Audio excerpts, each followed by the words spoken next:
कुछ लोग कहते हैं कि एलियन और इंसानों के बीच कोई गुप्त प्रयोग कई सालों से चल रहा है। कई लोगों का मानना है कि जो हजारों एलियन अपहरण की रिपोर्टें आई हैं, वो किसी न किसी तरह इसी प्रयोग से जुड़ी हुई हैं। कुछ लोगों को लगता है कि ये एलियंस बस इंसानों के बारे में जानना चाहते हैं, जैसे कोई वैज्ञानिक किसी जानवर को टैग करके छोड़ देता है। लेकिन कुछ का कहना है कि इनके इरादे कुछ और हैं, और शायद बहुत खतरनाक भी। कुछ लोगों का तो ये भी मानना है कि ये एलियंस इंसानों और अपने जैसे जीवों को मिलाकर एक नई नस्ल बना रहे हैं, जो एक दिन इस धरती पर राज करेगी। सुनने में थोड़ा पागलपन लगता है, लेकिन कई ऐसी बातें हैं जो इस सोच को थोड़ा सच जैसा बना देती हैं। जैसे कि बहुत सी महिलाओं ने बताया है कि उनका एलियन अपहरण 40 की उम्र के बाद अपने आप रुक गया, और ये वही उम्र होती है जब औरतें बच्चे पैदा करने में सक्षम नहीं रहती। अब बात करते हैं एक ऐसी औरत की जिसके साथ कुछ ऐसा हुआ जिसने उसकी पूरी जिंदगी बदल दी। टेरी मैथ्यूज। साल था 1970। अमेरिका के इलिनॉय राज्य के छोटे से शहर पेरिस में 22 साल की टेरी मैथ्यूज अपनी गाड़ी से घर जा रही थी। मौसम साफ था, सूरज ढल रहा था, सब कुछ सामान्य लग रहा था। लेकिन अगले ही पल सब कुछ बदल गया। आसमान अचानक काला हो गया, तेज़ तूफान शुरू हो गया। टेरी को लगा जैसे उनकी कार किसी अदृश्य ताकत से दाईं ओर खींच रही है। वो कार को सड़क पर संभालने की कोशिश कर रही थी। तभी एक तेज सफ़ेद रोशनी चमकी और फिर सब कुछ शांत हो गया। जब वो घर पहुंची तो उन्हें लगा कुछ तो गड़बड़ है। उन्हें 8 बजे घर पहुंचना था, लेकिन घड़ी में 10 बज रहे थे, यानी पूरे 2 घंटे गायब थे, और उन्हें याद नहीं था कि उस वक्त क्या हुआ।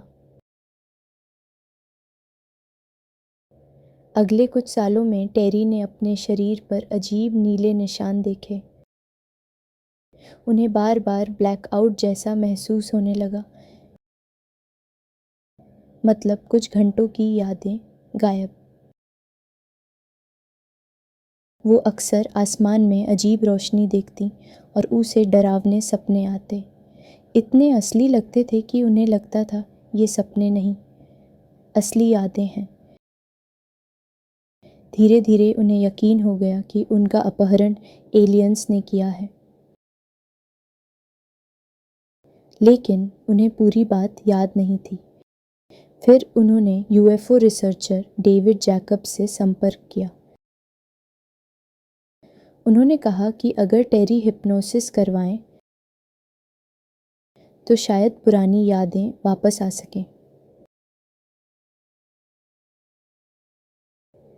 हालांकि उन्होंने ये भी कहा कि ये प्रक्रिया दर्दनाक और हमेशा के लिए बदल देने वाली हो सकती है। टेरी ने हिम्मत की और इसके लिए तैयार हो गई।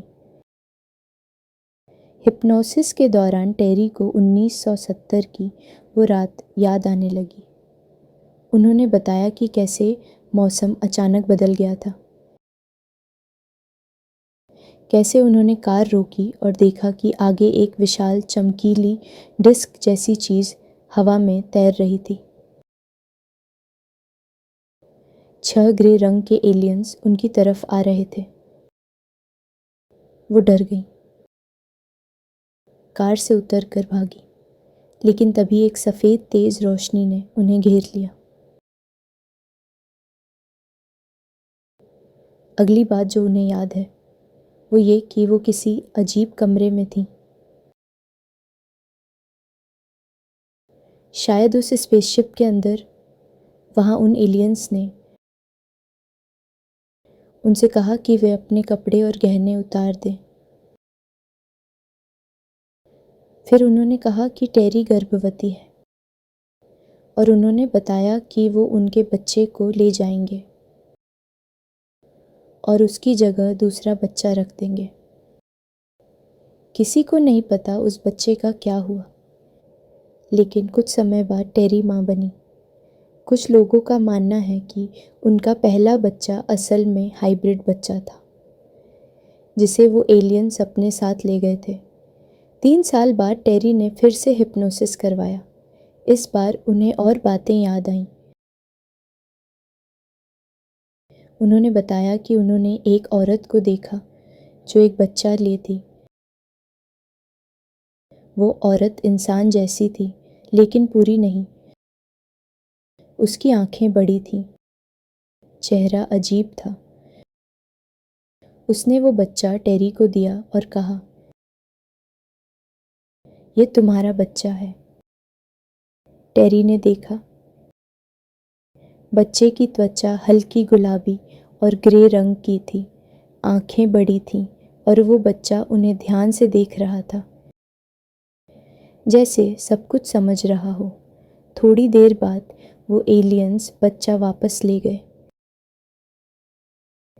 टेरी टूट गई। उन्हें अंदर से यकीन था कि वो बच्चा सच में उनका ही था।